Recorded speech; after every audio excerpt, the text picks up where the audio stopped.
No ar, o Papo Green, e o papo de hoje é sobre um novo jeito de morar. Será que existe esse novo jeito de morar? A gente vai já bater um papo com ela, que é arquiteta urbanista, nossa convidada de hoje. Temos também um convidado fora do Brasil, direto da Flórida, batendo um papo com a gente hoje aqui no Papo Green, direto do greenplay.com.br, patrocínio Solf Brasil, solf.com.br, apoio Atenuação, atenuação.com.br, no ar o Papo Green.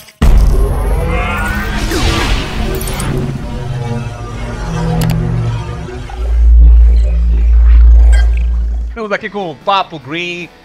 Do meu lado, o Antônio Oliveira, gerente de projetos aqui da Solf. A gente sempre faz aquele bate-bola bem legal aqui no Papo Green. Mais uma vez aqui. Tá bom? Ótimo. Pô, mais uma vez aqui com você. Muito obrigado aí por esse bate-papo bacana, né? Já tem feito vários. Mais um aí, né? Mais um, né? Eu que agradeço você. E a nossa convidada, que é a Márcia Micai. Tudo bem, Márcia? Tudo ótimo, Cadu. Um prazer enorme estar aqui, uma honra. Muito legal esse programa. Eu acho que a proposta dele tem tudo a ver com os nossos tempos. Agradeço o convite de estar aqui nesse programa bacana, de falar de assuntos tão atuais e tão necessários. Hoje a gente vai falar sobre agri-hoods. Olha, já é um tema diferente. Eu comentei aqui no começo, né, na aberturinha ali, que é um novo jeito de se morar, né? Então, esse seria o agri-hood, né? Exatamente. Na verdade, é uma palavra que surgiu da união de duas, que é agriculture e neighborhood. Então, agricultura mais vizinhança. É uma tendência que surgiu nos Estados Unidos e também no Canadá. A gente tem aí empreendimentos que viraram um sucesso imobiliário, ganharam prêmios. Então, quando eu comecei a falar de agri-hoods no Brasil, o pessoal estranhava, falava assim, a Márcia está virando bicho grilo, está querendo criar comunidades alternativas, mas na verdade são empreendimentos de real estate, né? Muito consolidados e estão crescendo muito. Então, mas por que o pessoal achou que seria o quê? Vamos fugir da cidade e construir uma nova comunidade. É isso que o pessoal tem. Não tem nada a ver. Tem que continuar na cidade. Pode, assim, na verdade, pode ser na cidade, pode ser fora da cidade. Né? Não interessa. Pode estar aqui, pode estar lá. Porque, na verdade, a ideia é juntar a produção de alimentos com o morar, né? Então... Mas esse morar, então, um morador que vai lá cuidar da produção de alimentos? Pode acontecer de diversas maneiras, só que eu acredito muito num modelo onde você tem uma gestão profissional da produção. Né? E a gente tem uma tendência hoje muito forte de uma alimentação saudável, orgânica, né? Então eu comecei a pesquisar muito esse viés e acabei chegando em várias soluções que a gente vai estar abordando aí nesse dia de hoje. Então vamos lá, seria a autoprodutividade. Você está num local que tem tudo. Você vai lá pegar sua alface, vai pegar a tua fruta, tal, fazer sua cestinha ali, e aonde você mora, o próximo disso não tem nada a ver. Não, então tem várias maneiras disso acontecer. Tá. Eu acredito muito numa gestão profissional dos alimentos nesse local, né? E existem maneiras de se distribuir isso. Uma das maneiras é um mecanismo chamado CSA, né? E aí essa empresa que está produzindo esses alimentos colocam esses alimentos, né, assim como se fosse um mercado, e as pessoas que moram podem estar pegando, adquirindo, enfim. Dentro desse sistema, eles podem contribuir mensalmente, né, para que essa gestão possa ocorrer. Mas tem N maneiras. Tá? CSA quer dizer o quê? Community Supporting Agriculture. Em português? Comunidade suportando a agricultura. Então, os moradores pagam uma taxa para que aquela operação aconteça de uma maneira que chegue esse alimento às suas mesas. Você acha que esse movimento cresceu muito? Porque eu vejo muita gente, lógico, não tem nada a ver com criar-se, né, um espaço total para isso, mas muita gente que mora, eu tenho na minha sacada uma hortinha que estou plantando, né? Ou no quintal, muita gente tem, olha, vou fazer uma parte inteira que é um canteiro, eu vou plantar meu alface, meu tomatinho, a minha fruta ali, vou colher porque eu sei que é orgânico. Então, eu acho que eu ouço muita gente falando isso. Então, você acha que é o que incentivou muito, talvez, esse movimento? Estou no meu quintal plantando a minha comida. Não quero agrotóxico. Entendeu? Então eu estou plantando, sei lá, meu vasinho aqui, eu quero meu alface aqui que eu vou comer ele. Então tem essa também? Eu acho que muita gente está procurando isso e se estendeu para esse novo urbanismo. Vamos chamar nosso convidado? Vamos, que ele vai... Que é meu parceiro de trabalho, ele pode contar sobre o início, né, desse movimento nos Estados Unidos. Sim. Né? E que eu acho que é bacana para a gente estar ilustrando essa conversa. É o Andrew Georgiades, é isso? Assim, Andrew Georgiades. É mais um grego aqui, Antônio. Mais um grego. Mais um grego. É o programa grego. É o programa grego. Eu vi que ontem era o Nikos Theodorakis, não é? O Nikos participou com a gente aqui, né? Grego. E você também. Você tá aí na Flórida, você tá agora? É isso? Sim. Eu estou na Flórida, numa cidade chamada Sarasota, no Golfo do México. Que legal. E vamos falar um pouquinho, né? Andrew, você é urbanista, é isso? Sim, eu formei em arquitetura e também urbanismo da Universidade de Miami.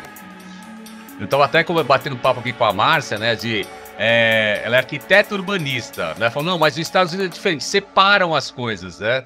Então, aqui o arquiteto já nasce, né, Márcia? Já engloba ali no currículo o urbanismo, né? Você se forma em arquitetura e urbanismo, faz parte. Faz parte do curso, né? Agora, lá já são duas faculdades diferentes, é isso, Andrew? Sim, correto. Então, você, sendo urbanista, não é necessariamente arquiteto e o contrário também. Mas, Andrew, eu tô curioso aqui. Você é brasileiro, né? Porque, assim, tá falando perfeitamente português. É mais um brasileiro na Flórida, é isso? Vocês são muito gentis. Não, meu avô era brasileiro, do Rio de Janeiro. E ele era um dos primeiros a chegar na Flórida. Então, ele viu o começo da comunidade brasileira aqui. Ele chegou em 1938. Olha, interessante, hein? E vamos falar um pouquinho do AgriHood. A gente levantou o termo aqui, né? Tá batendo um papo, né? E da onde surgiu, né? Então a gente já falou do neighborhood e do agro aí, de estar perto da agricultura, né? Melhor dizendo. Como que surgiu aí esse termo, né? E aí a Márcia foi participar de um projeto aí junto com você, é isso, Márcia? Não, na verdade, é assim, como que nós nos conhecemos? A gente se conheceu em 2018, uma missão técnica da ADIT, que é a Associação de Desenvolvimento Imobiliário e Turístico. E eu já estava atenta a esse movimento de AgriHoods nos Estados Unidos, e eu soube que a missão técnica englobava uma visita a uma das iniciativas mais bacanas, que se chama Serembe. E foi uma seleção do Andrew. O Andrew que preparou toda essa missão técnica. Todo o roteiro. A gente teve contato com os empreendedores, visitamos. Foi uma missão impecável, maravilhosa. E foram vários incorporadores, arquitetos urbanistas do Brasil, né? E aí nós nos aproximamos e começamos a falar sobre AgriHoods intensamente, apaixonadamente. A gente resolveu criar essa frente aqui no Brasil, né, de estar desenvolvendo AgriHoods.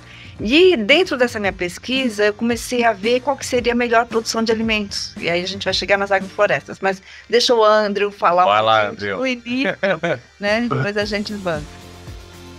Então, é difícil falar de como surgiu a ideia, porque a verdade é que estávamos numa crise, né, nos Estados Unidos e mundialmente, né? Nós ficamos tão desconectados do nosso alimento, da nossa comida, né, a origem da nossa comida. Era muito comum ver produtos que vieram 10 mil quilômetros do nosso mercado, né?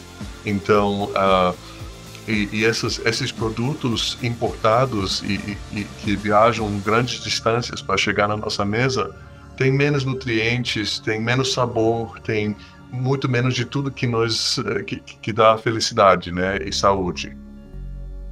E então o movimento do novo humanismo começou a identificar que era possível começar a criar comunidades que incluía a produção de alimentos, especialmente considerando que já gastamos muito dinheiro e água e energia mantendo espaços verdes que não produzem nada. Então, os empreendimentos, por exemplo, durante décadas, área de lazer, tem um playground, tem praça, tem outras coisas, mas também às vezes tem muito espaço verde, muito espaço aberto que não gera nada, não gera comida, economia, nada. Então, a AgriRoot surgiu nesse momento de como agregar valor, né, a esse tipo de bairro, esse tipo de distrito, para que os espaços públicos e outros espaços verdes, né, contribuíssem a essa ideia de nos alimentar melhor e mais local. Interessante. Então não é necessariamente criar esse espaço, é aproveitar o que tem no seu bairro ali, como tem um terreno que poderia ser plantado e não está sendo aproveitado. Então aproveitar ao máximo isso. Sim, né? pode acontecer. É que no nosso caso, como nós somos urbanistas, né? Tá. Então, muitas vezes existe essa vontade de se criar um novo empreendimento.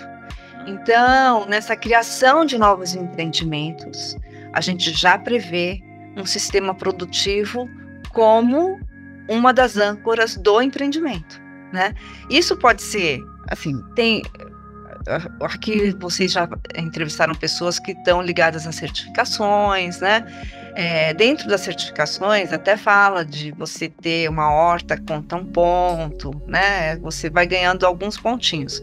Só que a AgriFood incorpora mais essa vocação, né? Então você já planeja, né, uma comunidade em que a agricultura tem uma importância dentro do conjunto de operações, né? E pode ser maior, pode ser menor, né? E aí, conversando com o Andrew e associando as pesquisas que eu já estava fazendo, eu propus que a gente trabalhasse com agroflorestas e alavancasse isso no cenário brasileiro. Porque, na verdade, no Brasil, a nossa maior emissão não é de automóvel, não é da indústria. A nossa maior emissão de quê? De CO2? Gás de efeito estufa é proveniente de mudança de uso da terra e desmatamento. O que é mudança de uso da terra? Só o pessoal que está nos ouvindo entender o que você... Por exemplo. Diferente da nossa realidade. Por exemplo, você transformar uma área verde num novo bairro, né? Então, espraiamento é uma desses vetores, né?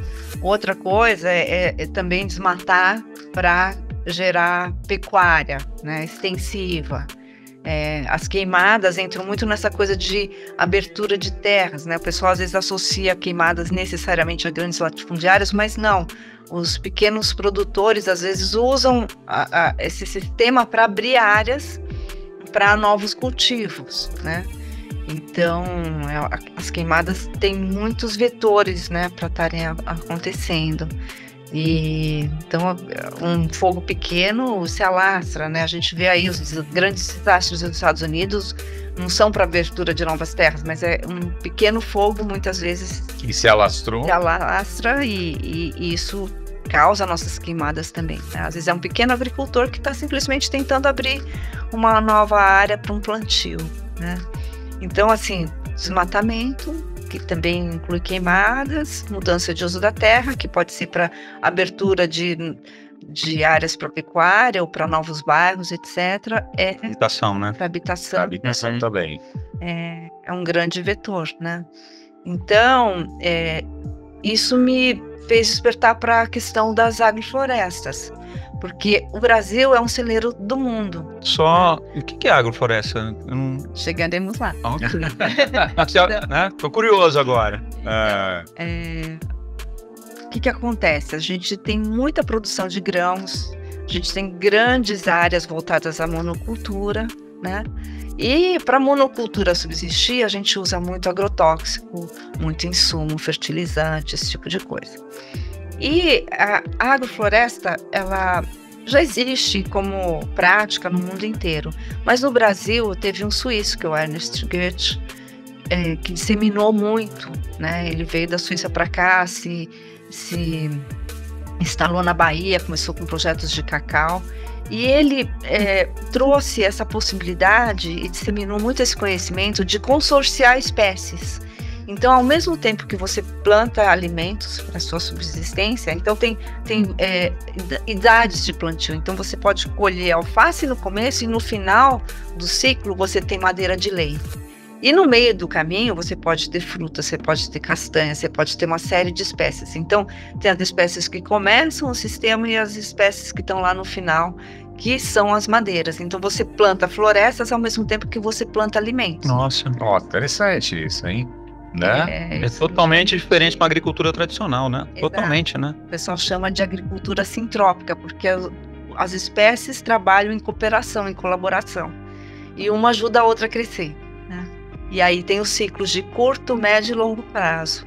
Então é muito bacana, porque ao mesmo tempo que você produz alimentos, ainda você sequestra carbono, você cria sistemas que precisam de menos água, tem muito mais potencial de serem orgânicos, porque o sistema se retroalimenta. Isso. Não tem tanta praga, essas coisas. Praga, assim, você evita o agrotóxico. Exato. Que é o que todo mundo quer evitar, né? Então, assim, às vezes você não consegue evitar 100%, mas aí Sim, não, reduz bastante. Reduz bastante. Reduz muito.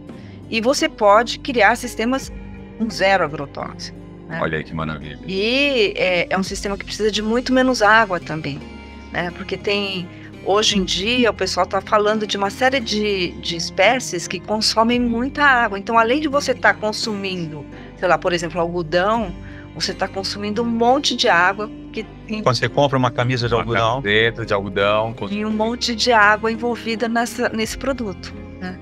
Então, por exemplo, teve uma época que a gente teve apagão de energia. A gente tinha muita fábrica de alumínio aqui no Brasil. E alumínio, para ser produzido, também consome muita energia, né? Então, tinha uma discussão com relação a isso, né? A questão da energia gasta. E hoje em dia, a água é um outro elemento que está sendo contabilizado. Então, é uma produção que consome muito pouca água. Eles estão sempre mantendo o solo úmido, né? Tem a poda de uma espécie ajuda a manter esse solo úmido, que vai favorecer a existência de outras espécies de alimento, né? Então, é muito interessante, é muito bacana. O pessoal já está trabalhando com agroflorestas, usando mecanização, trabalhando com grande produtividade, né? Então a pessoa fala de grande escala, né? Não é mais agrofloresta em termos de agricultura familiar, que muito dos sistemas que a gente conhece estão voltados à agricultura familiar, que é bacana também, né? Mas produzir de uma forma que responda ao agronegócio com a mesma linguagem, né? Então, e tem a mesma lucratividade de um negócio tradicional do agronegócio? Pode ter. O problema é que a gente não tem os mesmos mecanismos de financiamento, né? Hoje em dia, quando você tem uma fazenda enorme, você só entra com a terra e os grandes players do mercado entram com a máquina, entram com o transgênico, entram com a distribuição, entram com tudo, né? Quase que uma coisa automática, né? Agrofloresta, você tem muito investimento inicial, porque você tem que plantar tudo já ao mesmo tempo, e ainda a gente está nesse momento de tentar gerar mecanismos para que viabilize esse start. Mas a lucratividade é muito boa, principalmente que é um ciclo de longo prazo, né? E aí eu comecei a pensar, por que o mercado imobiliário não pode patrocinar esse começo? né? Até porque a gente vê que tem uma demanda, tem muita gente infeliz de morar nas cidades. Gostaria de morar mais ligado à natureza, mas não tem talento nenhum, né? Para pensar a mão na terra. Plantar, não tem tempo, né? Técnica, tem um monte de coisa ali envolvida, né? Eu conheço muita gente também que teve aquela ilusão de ter um sítio. Vou ter um sítiozinho, vou plantar, né? Então eu vou lá e vou plantar e vou colher. Pensa que vai ter um caseiro maravilhoso, que é um agricultor ímpar, que sim. ainda é casado com uma senhora maravilhosa. Vai fazer aquela comidinha pra você. Tem gente rindo aqui. Tem gente rindo aqui no estúdio aqui. Vai fazer a comidinha, o almoço, tudo pronto, mas isso é o sítio dos sonhos, é a fazenda dos sonhos. Utopia. Pouquíssimas são as pessoas que conseguem realizar. São duas alegrias, na compra e na venda do sítio depois. Então a ideia é que tenha isso. Então, eu moro, o número X de pessoas dentro do empreendimento, tem uma equipe responsável para cuidar dessa parte toda. Eu não vou me preocupar, só vou consumir ali algo orgânico, saudável, né? E ao mesmo tempo você está patrocinando, porque o custo de implantação disso está envolvido na hora da sua compra, né? Na compra do terreno. Do terreno, da propriedade, é um valor, né? Assim como você compra, por exemplo, uma casa num condomínio que tem um campo de golfe. Tá embutido ali. O custo do campo de golfe, alguém... Agora tem o campo de golfe e do outro lado eu tenho uma horta que eu posso... Mas, floresta. Agrofloresta, isso. Biodiversa. Olha aí que legal. Atrai animais, atrai tudo. Regenera. Pra valer mesmo, né? Exatamente. Algo orgânico mesmo ali, bem legal. Interessante isso. Vai ficar a questão da regeneração da terra quando você planta uma agrofloresta? Então, outra vantagem da agrofloresta, ela pode regenerar solos degradados, né? O Brasil tem um compromisso assumido no Acordo de Paris de regenerar não sei quantos centos mil hectares de terra. E a agrofloresta é uma das coisas que mais responde a esse desafio, né? E é muito bacana, porque ao mesmo tempo que você sequestra carbono, regenera solo, você ainda produz, você ainda tem, né, essa possibilidade de ter lucro, de gerar receita com isso, né? E aproveitou esse terreno, né? Esse local aí, isso é bem interessante. E do Brasil para os Estados Unidos, como que tá o AgriHood aí, o Edrel? Então, oficialmente, os Estados Unidos têm o maior número agora de AgriHood, né?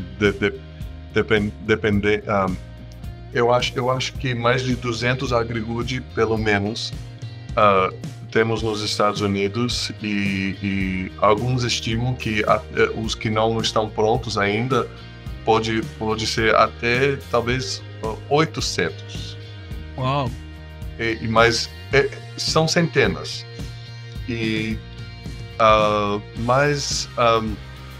Então é uma tendência, mas ainda representa pouco do mercado imobiliário, mas está crescendo muito. E eu diria que o que a Márcia falou, os agroflorestas têm sido menos destacados nos Estados Unidos do que no Brasil. É mais horta comunitária ou fazenda dentro do bairro do que agrofloresta, mas eu acho que a agrofloresta também poderia ser muito interessante para o nosso clima e o nosso sistema aqui.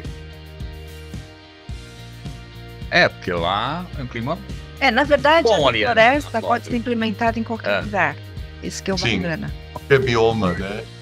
Qualquer bioma. Você projeta uma agrofloresta específica para cada bioma, né? Sim. Então, é uma coisa muito bacana. É que assim, eu comecei a trazer o Andrew para essa questão das agroflorestas em função da realidade brasileira, né? Que eu acho que responde muito. Mas, assim, na verdade, a gente já tentou vender agrofloresta para os Estados Unidos. A gente está com esse projeto também. Então tem um projeto em conjunto aí. Interessante. Então, o Andrew virou um parceiro de negócios. A gente já tem feito projetos juntos, tem tentado fazer negócios juntos em várias escalas. E ele deu números ali dos Estados Unidos, né? E quais são os números aqui no Brasil? Então, ainda são muito tímidos, né? Tá. São muito tímidos, tem algumas iniciativas, algumas eu já participei, inclusive, tem um condomínio, ali é bem um condomínio em Pernambuco, que foi muito impressionante, assim, a velocidade de vendas. A gente mapeou junto aos moradores, as vontades, os desejos, e a gente fez um mapeamento de potencial agrícola, né, para ser desenvolvido ali. Recentemente também nossa empresa ajudou a criar a viabilidade financeira de implementação de agroflorestas num empreendimento que vai sair aqui perto de Alphaville. Já está começando o piloto, né? É um empreendimento que chama Itaê, é um empreendimento que a gente vai ouvir falar muito nos próximos tempos, porque é um empreendimento muito fora da curva. Vamos dizer que são os dois que tiveram mais relevância. Mas o nosso parceiro de agrofloresta, ele participou da implementação de pequenos núcleos de agrofloresta em empreendimentos imobiliários, e tem números muito surpreendentes. Tem um empreendimento lá no Centro-Oeste que começaram com 1 hectare, 1,5 hectares, e agora já estão fazendo uma ampliação. Eles produziam 15 toneladas de alimento por ano. Dentro desse condomínio? Dentro do condomínio, num pedaço muito pequenininho, imagina. É pequeno? É muito pequeno. Quanto? 1 hectare? 1 hectare é 1.000 por 1.000, né? Metros? 10 mil metros. 10 mil metros quadrados. Que nessas grandes áreas onde se implantam condomínios, 10 mil é nada, é uma quadra. Sim. Né? Mas imagina, 15 toneladas de alimentos ano e 1,5 hectares. Então eles tinham um trabalho social de distribuição de alimentos e distribuição de alimentos dentro do condomínio também. E com uma taxa irrisória de R$50 por mês, você tem uma cesta básica semanal, né? E isso, assim, uma iniciativa pequena. Agora, se você implementa uma agrofloresta maior, você ainda pode ter um excedente comercializável e que pode gerar uma renda para o condomínio.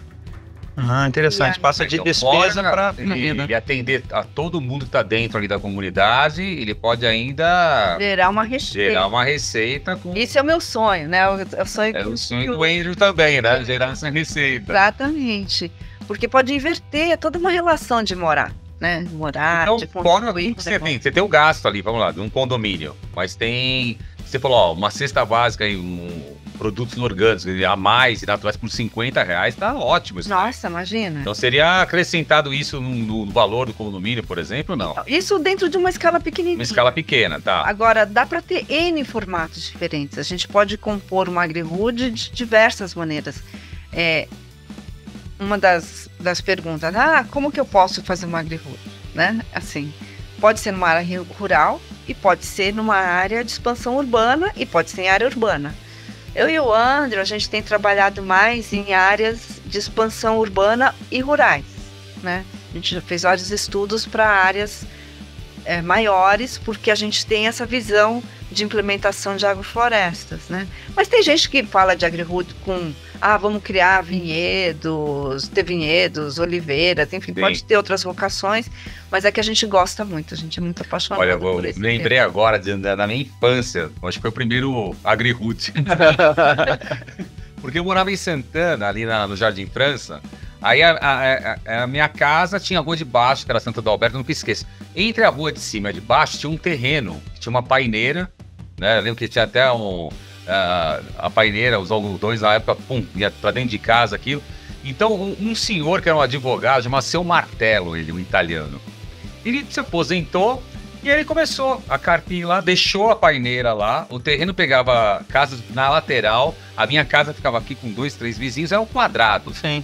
E aí ele começou a carpir, daí a minha mãe perguntou, né? Não, eu sou advogado e tal, eu quero me distrair. Ele começou a plantar. Olha. E era com adubo mesmo, que ele fazia na mão ali, começou a plantar. E virou uma horta comunitária. Né? Aí ele ofereceu pra minha mãe o seguinte, olha, dona Ana, minha mãe chamava Ana, se eu fizer eu sei que vocês têm um tanque no quintal, pra mim ajudaria muito regar. Eu pago a conta da água, ajuda aí na conta da água, e eu vou regar aqui e eu forneço pra vocês aqui ele vendia pra vizinhança, mas pra gente, ele dava um combinado ali. E um produto orgânico, porque a gente emprestava a água ali, ele ajudava a pagar a conta da água. Pra gente era legal, que se chama comida orgânica. Sim. Ele aproveitou aquele terreno e a vizinhança começou a comprar dele ali, né? Então, assim, foi mais ou menos essa ideia que eu lembrei que era muito legal. Eu só botava uma escadinha ali, minha mãe, pega lá o tomate, botava a escada, ele tinha um bambu, ele botava a cestinha no bambu, ó, o que vocês querem? Eu quero tomate, cebola e tal.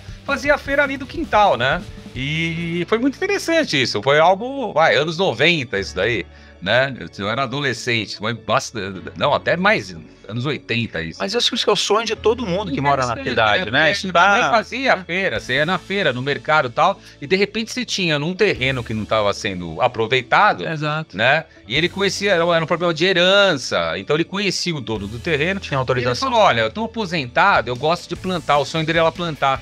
E acabou virando um negócio até pra ele, que se aposentou, e todo mundo ali ao redor tinha uma comida saudável, né? E a gente teve sorte de prestar água pra ele ali, e a gente fazia na faixa ali a compra, né? A feirinha da semana lá, né? Interessante. Eu acho que uma coisa que é bacana dentro do pensar agrícola é criar empreendimentos com propósito, com alma, né? Com direcionamento, com esse resgate, com a natureza, e não que necessariamente tem que envolver moradores, enfim. Isso. Hoje existem empresas muito bacanas que podem fazer essa gestão profissional, podem fazer com que isso dê lucro, tem muitas tecnologias para a gente estar monitorando e fazendo isso acontecer, né? Então, assim, num primeiro momento a gente já achava, eu e o André, que deveria ser em áreas de expansão urbana, né, para poder aproximar mais as casas, né, assim, mais dentro do modelo de Serembe, que o André conhece muitas outras agri-hoods nos Estados Unidos, já trabalhou em algumas experiências muito semelhantes, mas a gente descobriu que a gente pode criar desenhos para áreas rurais, né, porque qual que é a ideia também da agri-hood? É a questão das neighborhoods, né, André, pode falar um pouquinho sobre isso? Então, do mesmo jeito que a agrofloresta tem uma biodiversidade que é diferente da monocultura, né, da agricultura convencional, os bairros também que gostamos de planejar também têm uma biodiversidade, uma diversidade de tipologias e de moradores. Quer dizer, não é 10 quilômetros quadrados de uma casa só, de um tipo de casa, né? Que significa um tipo de morador, uma classe socioeconômica, né? A gente gosta de misturar diferentes tipos de casas, né? Os usos que tinha mencionado antes, né? Então é a mesma filosofia que aumenta a biodiversidade, é o que a gente gosta de fazer na arquitetura, né? E no urbanismo do bairro. E como a Márcia tinha falado, as cidades que nós projetamos, nós gostamos de projetar cidades e bairros compactos, né? Que tem essa distância que controla, né, o tamanho dos bairros, né, para que possamos caminhar. Mas nas áreas rurais, nós vemos que estamos lidando com uma densidade muito menos, né, que nas áreas de expansão urbana. Não sei se, Márcia, falei prematuro agora, se você... Não.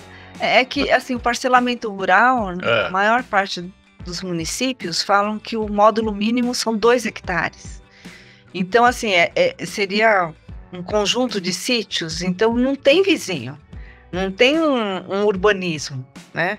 Tá. E nós estamos trabalhando em novas maneiras de fazer o desenho desses lotes para criar essa proximidade. Essa comunidade, né? Uma comunidade. Então, não é um pouquinho do urbanismo lá, isso. Exatamente. Num espaço pequeno ali, Então, e se criar. Você faz um lote quadrado, retangular, você cria uma casa sozinha no meio de 2 hectares. Só que a gente pode criar desenhos que as casas sejam próximas.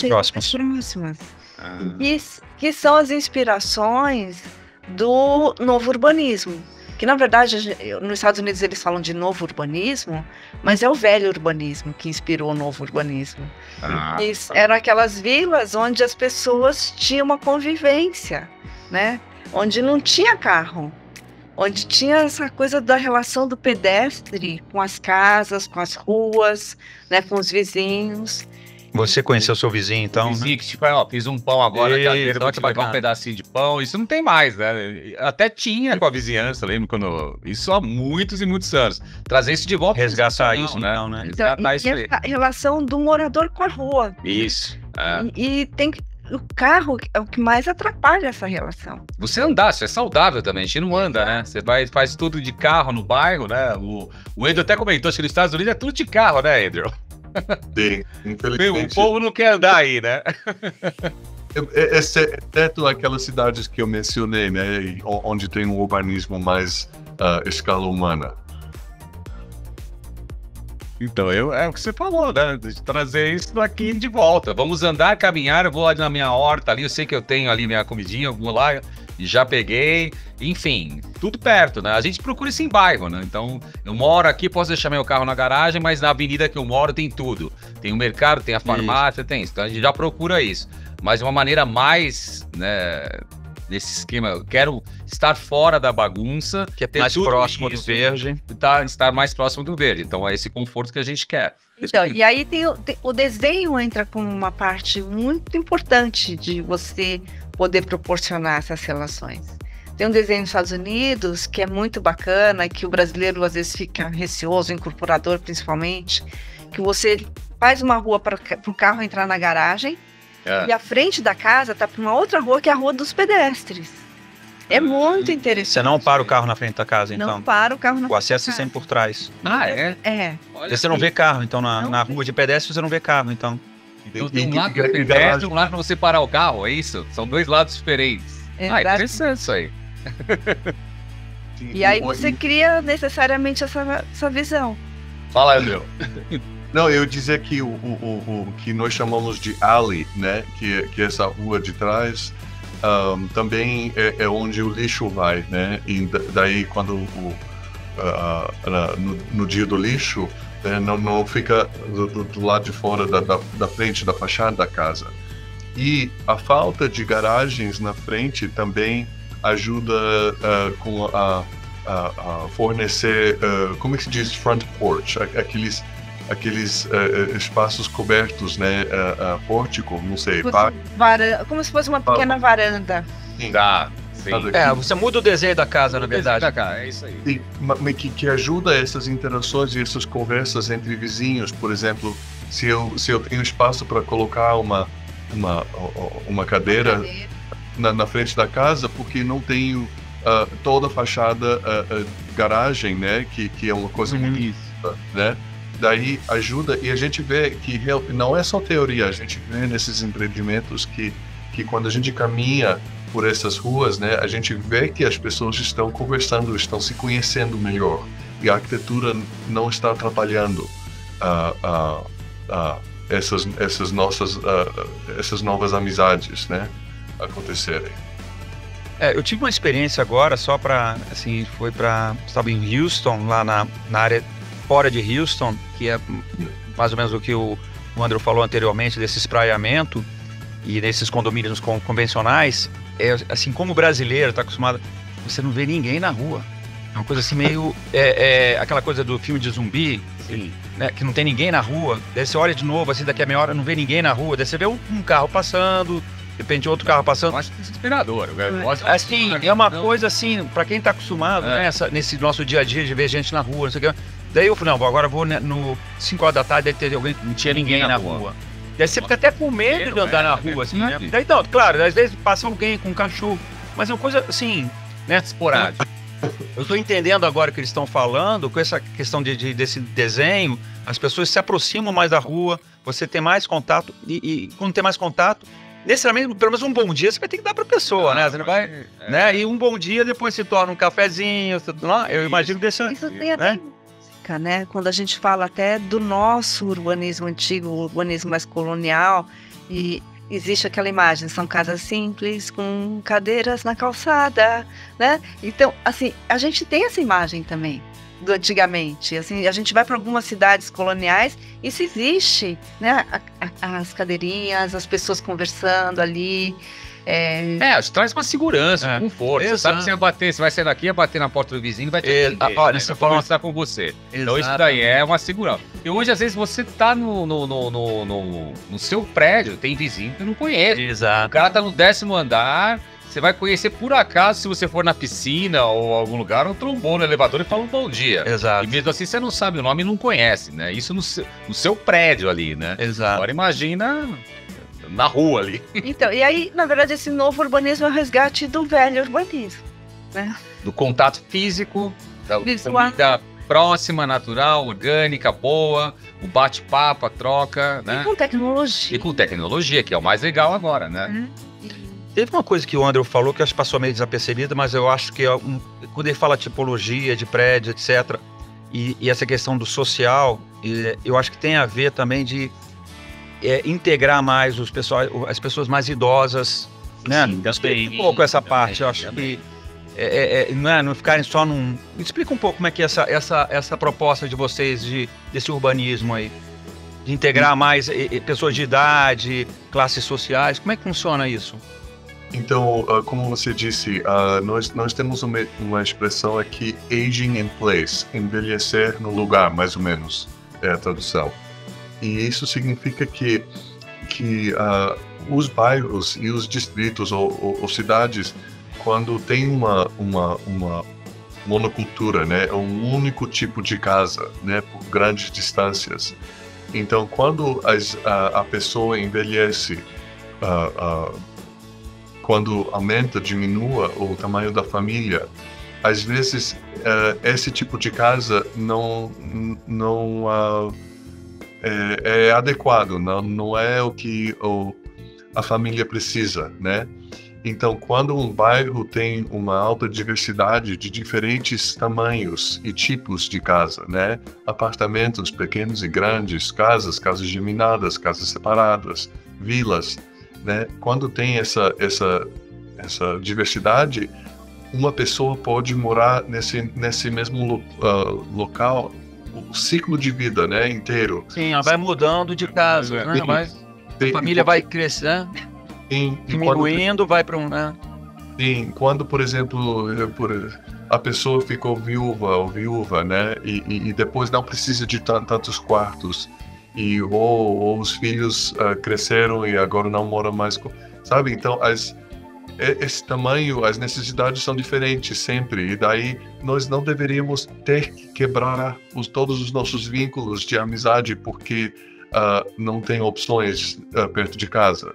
Então, por isso, nós sempre procuramos como misturar, porque sabendo que as pessoas vão querer manter, né, essas amizades, esses vínculos, né, durante todo o ciclo de vida, em muitos casos.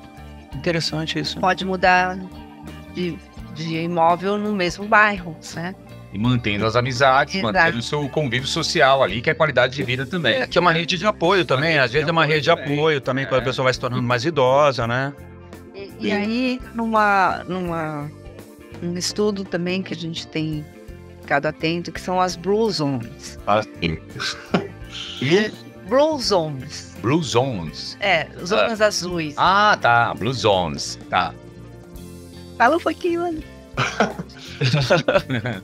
Tá me dando os termos mais difíceis, mas eu vou tentar. É que eu não quero falar. É pra você trabalhar o teu português aí, então é desafio aí pra você. Nossa, você manda bem em português, nossa. Mas então, os Blue Zones, décadas atrás, estavam notando, os médicos, e antropólogos e outros estavam notando que em diferentes lugares do mundo tem grandes concentrações de pessoas centenárias, né, que têm muita longevidade, pessoas muito velhas, idosas. E começaram a estudar quais são as características em comum dessas comunidades, porque geograficamente não tem nada a ver, não muito espalhado. Por exemplo, Okinawa, no Japão, é um.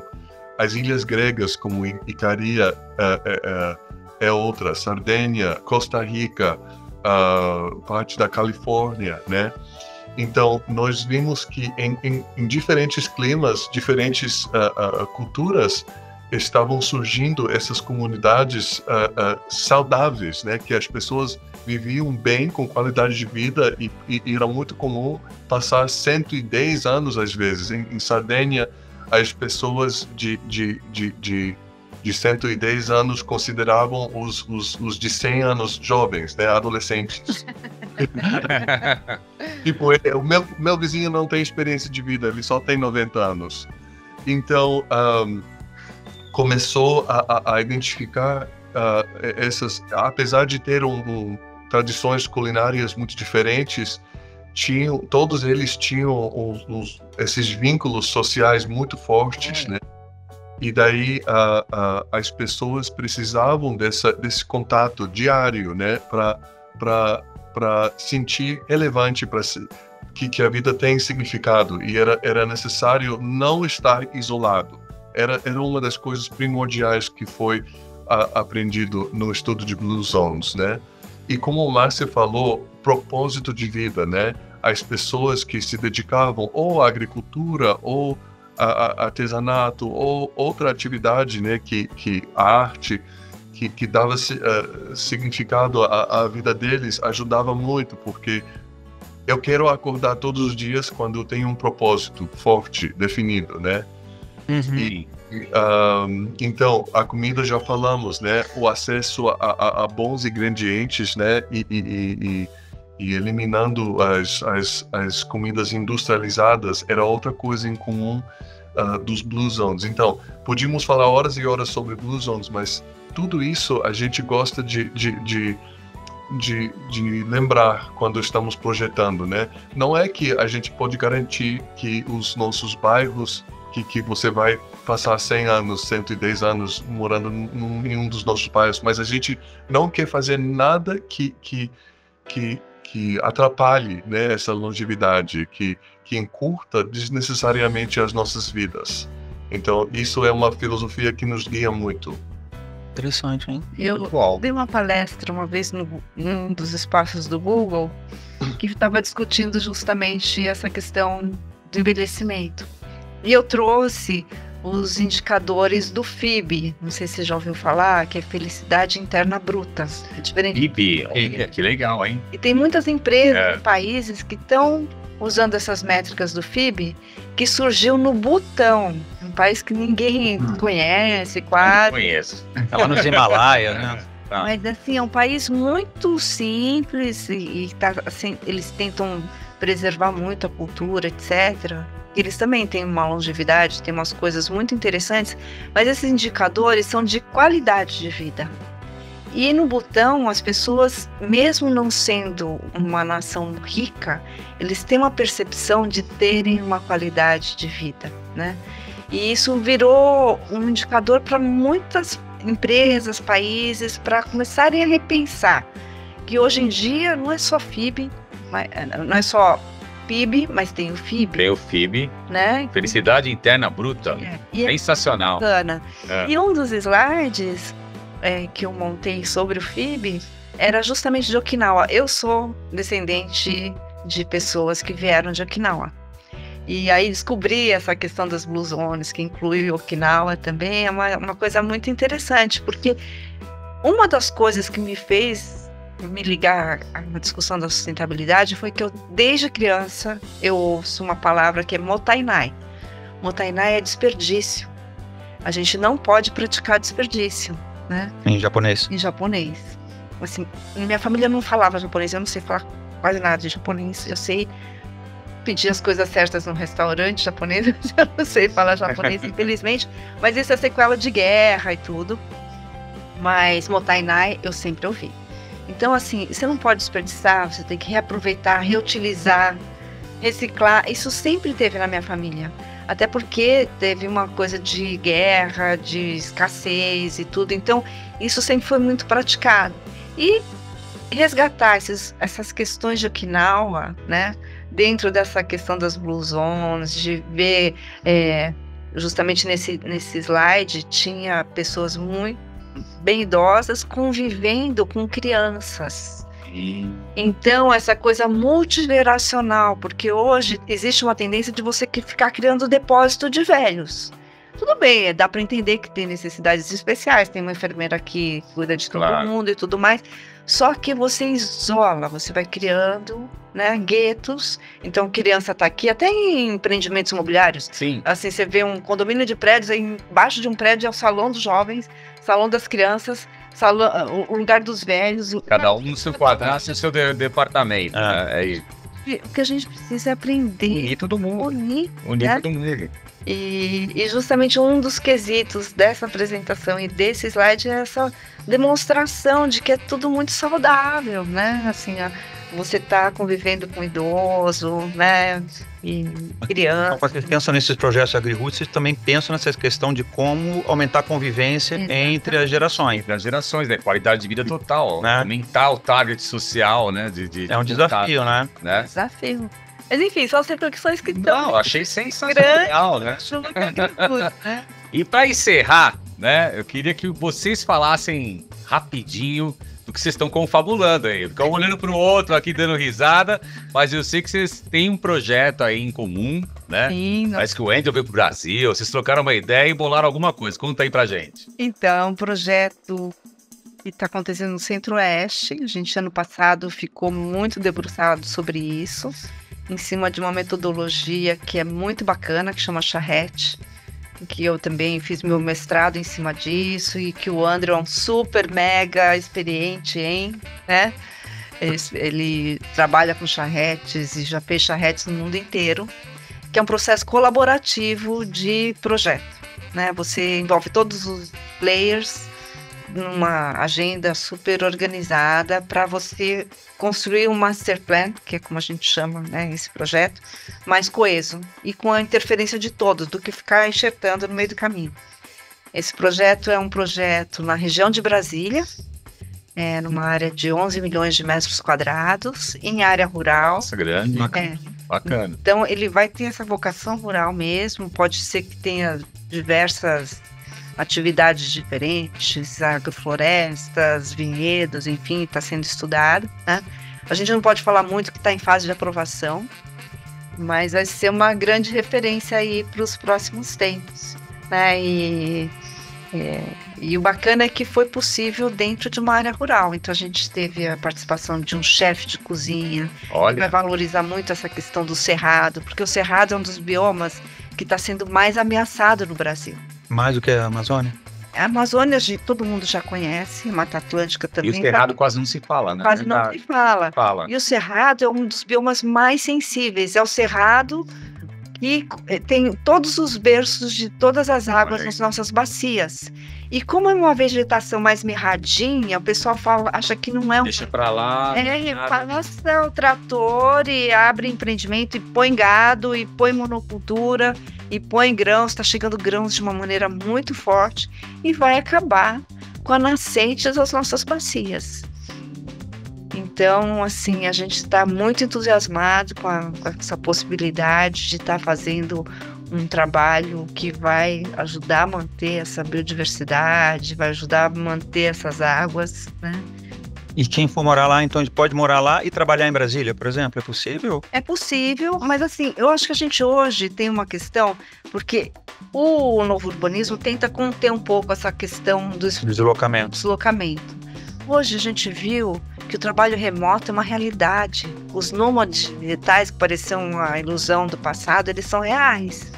Então, o impacto dessa questão do deslocamento já não é mais o que era, né? Verdade. E imagina, e você está reduzindo também a pegada do alimento, né? Você está criando um arranjo produtivo local. E vai gerar emprego, essas coisas? Gerar uma série de outras possibilidades, né? Interessante. Turismo também? Turismo, com certeza, né? Assim, o Andrew pode falar um pouco de Asheville, que não é nem uma AgriRoot como, né, nascimento, mas... Sim, acho uma cidade na Carolina do Norte, né, que se chama, o apelido de Asheville é Foodtopia, e daí tem uma filosofia, né, na cidade que é de usar justamente ingredientes locais, e daí às vezes chega a ser absurdo, né? A gente vai num restaurante e eles já pedem desculpas, né, se o queijo veio de tal fazenda, mas daí tivemos que importar de outro estado. Daí eles são super sensíveis a essas questões de comidas locais e como definir a personalidade da cidade através de comidas locais, né? Isso gera um turismo também lá? O pessoal vai lá conhecer? Gera.